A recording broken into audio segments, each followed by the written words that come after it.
bars ripped through two beloved Allentown establishments in less than a year, burning both of them to the ground.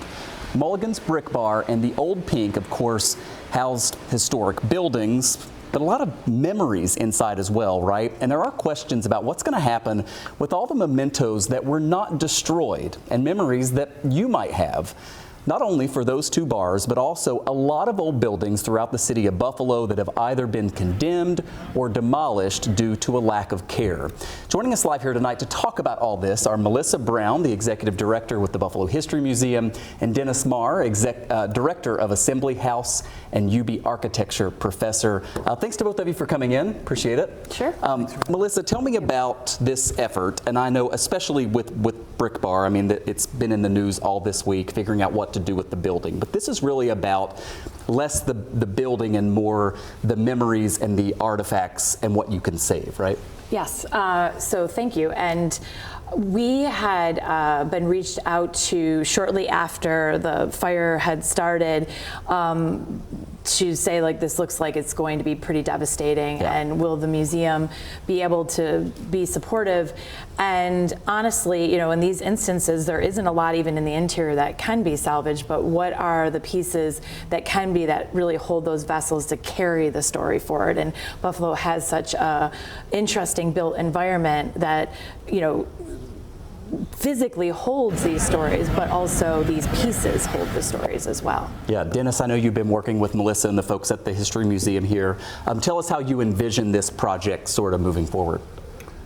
Well, buildings are carriers of special meanings and moments, and the objects that comprise buildings hold those memories for us. So thinking about objects for me is a lifelong quest to reimagine what they might be also in the future.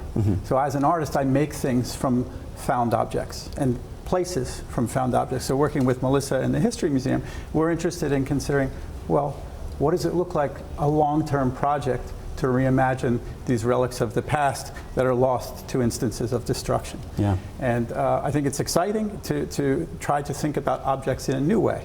Not just behind the glass, in the glass box, but to make a project that evolves over an extended period of time with contributions from the community to reflect upon these things. Yeah, Melissa, that's what I wanted to ask you about. The public will be an important partner in making this a reality, however it ends up sort of shaking out in the months or years to come. Right.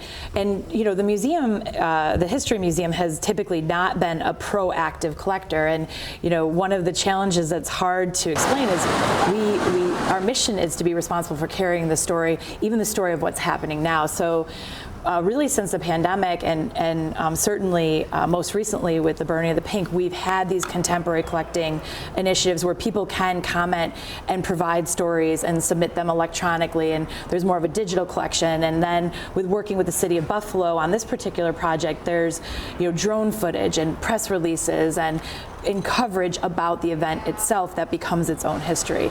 But then what Dennis is talking about and what we're interested in trying to find a path forward is not just only saving artifact material to be put in a case for a future exhibit, but how might those things also be saved and then reimagined in other ways. And we're still figuring that out, frankly. Yeah. Dennis, let me end by just asking, I mean, a lot of people are devastated by losing these two buildings, right? How do you think the project that you're working on here will help sort of alleviate some of that, right? Or at least carry it into the future, even though those buildings are going to be gone?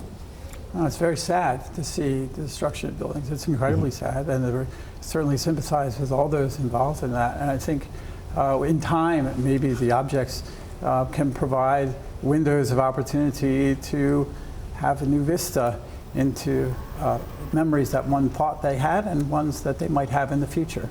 Yeah. Dennis and Melissa, I know you guys have been working really hard on this all this week, and obviously with Brick Bar burning down, people are really looking for a way to remember, right? And this is going to be exciting. Hope you'll keep us updated as this progresses. We will, and we appreciate the opportunity to come on and talk about it. Absolutely. Thanks to both of you. Thank you.